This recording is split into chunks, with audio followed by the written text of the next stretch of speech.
إياك أن تنظر إلى رمضان وتقصيرك في رمضان ثم توقف مسلسل الطاعات لأنك كنت مقصرا. إن كان رمضان من قامه إيمانا واحتسابا غفر له ما تقدم من ذنبه، فمن حج البيت الحرام فلم يرفث ولم يفسق رجع من ذنوبه كيوم ولدته أمه.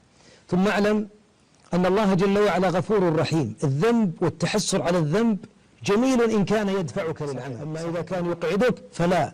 دونك 6 شوال، فمن صامها بعد صيام رمضان كانت من الأدلة والدلائل الجميلة على قبول رمضان. ثم أنك تصوم بذلك العام كله.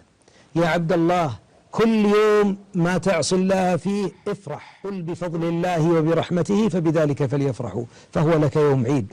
إياك أيضا أن تنقض ما غزلت وأن تهدم ما بنيت.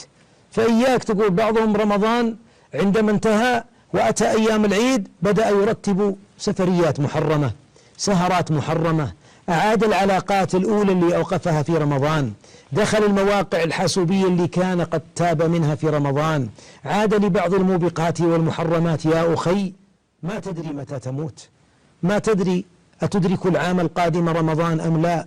فاحمد الله إذ أبقاك وابتلى بالموت غيرك، أصحك وابتلى بالأدواء غيرك. جدد العهد مع الله وانطلق، فكل العمر رمضان، كل العمر رمضان. وما رمضان إلا كان مدرسة ودورة تدريبية صحيح. ندخلها ثم نتخرج بعينات قد تدربنا على قيام الليل، على صيام، على الصدقات، على تفطير، على رحمة المساكين، على صلة الأرحام فقط، ثم نجعل ذلك في العام كله. أسأل الله جل وعلا باسمه الأعظم الذي إذا دعي به أجاب وإذا سئل أعطى، وأن يجعلكم في كل عام تدركون رمضان وأنتم في أحسن حال، وأن يعيد هذا الرمضان القادم بإذن الله على الأمة ونحن نرفل في عز وأمن وإيمان.